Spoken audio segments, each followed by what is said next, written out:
খুব বেশি যে প্রশ্নটি করা হয়েছে সেটি হচ্ছে জানতে চাওয়া হয়েছে 7 ভাগে কুরবানি করা যাবে কিনা।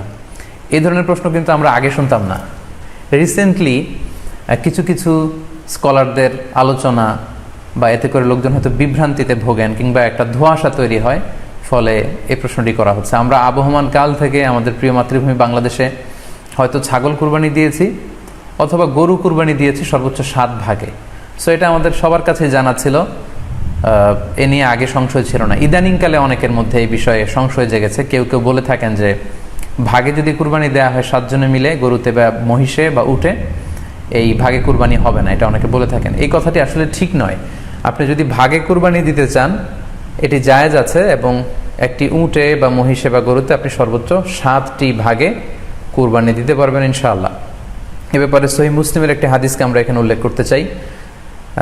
সাইয়েদনা জাবের রাদিয়াল্লাহু তাআলা আনহু থেকে বর্ণিত, তিনি বলেন, ক্বালা হাজাজনা মা রাসূলিল্লাহি সাল্লাল্লাহু আলাইহি ওয়াসাল্লাম, আমরা আল্লাহ রাসূল সাল্লাল্লাহু আলাইহি ওয়াসাল্লামের সাথে হজ করেছি। ফানাহারনাল বাঈরা আন সাবআ, সেখানে আমরা উট কুরবানি দিয়েছি 7 জনের পক্ষ থেকে। ওয়াল বাকারাতা আন সাবআ, আর আমরা সেখানে গরু কুরবানি দিয়েছি 7 জনের পক্ষ থেকে। খুব সুস্পষ্ট, একটি উটে ওনারা 7 জন অংশগ্রহণ করতেন, একটি গরুতে 7 জন অংশগ্রহণ করতেন। তো এই হাদিসের আলোকে অনেকে বলে থাকেন যে এটি হজের সময়, সফরের সময়, কিন্তু মুকিম অবস্থায় 7 ভাগে দেয়া যায় না। আসলে এই কথাটিও ঠিক নয়, কারণ সুনানে আবু দাউদের আরেকটি হাদিসে এসেছে যেখানে আল্লাহ রাসূল সাল্লাল্লাহু আলাইহি ওয়াসাল্লাম সুস্পষ্ট বলেছেন, সেখানে হজ বা কোনো সফরের উল্লেখ নেই। সেটা হচ্ছে জেনারেল স্টেটমেন্ট, অর্থাৎ আল বাকারাতু আন সাবআ, গরুতে সর্বোচ্চ 7 অংশ দিয়ে কুরবানি দেয়া যায়। ওয়াল জাযুরু আন সাবআ, আর উটের ক্ষেত্রেও সর্বোচ্চ 7 অংশ দিয়ে কুরবানি দেয়া যায়। তো এই হাদিস, দ্বিতীয় যে হাদিসটি উল্লেখ করলাম, এটা হচ্ছে জেনারেল স্টেটমেন্ট। সেখানে সফর মুকিম কোনো কথা বলা হয়নি। ইন জেনারেলি বলা হয়েছে যে উটে 7 ভাগ দেয়া যায়, গরুতে 7 ভাগ দেয়া যায়। সো আমরা যারা ভাগে কুরবানি দিচ্ছি 7 জন মিলে একটি গরু, আপনারা নিঃসন্দেহে সানন্দ চিত্তে নিশ্চিন্তে কুরবানি দিতে পারেন। সহিহ হাদিসের আলোকে এটি সাব্যস্ত, এতে কোনো সমস্যা নেই ইনশাল্লাহ। তবে ভাগে কুরবানিতে কিংবা যৌথ কুরবানিতে কয়েকটি বিষয় আমাদেরকে খেয়াল রাখতে হবে। নাম্বার 1 হচ্ছে নিয়ত।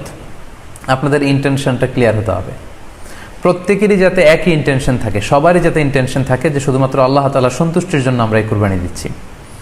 এখানে কয়েকজনের যদি ইন্টেনশন থাকে যে আল্লাহর সন্তুষ্টি, অন্যজনের যদি নিয়তে ঝামেলা থাকে, তাহলে কিন্তু কুরবানিটা প্রশ্নবিদ্ধ হয়ে যাচ্ছে।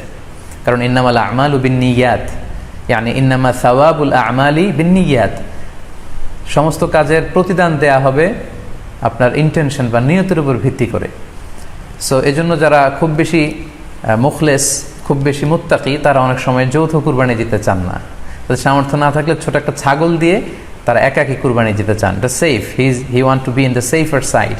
কারণ যৌথ কুরবানি দিতে দিতে যে কার মনে কি চিন্তা, কার মনে কি নিয়ত, আমরা কিন্তু কিছু জানি না।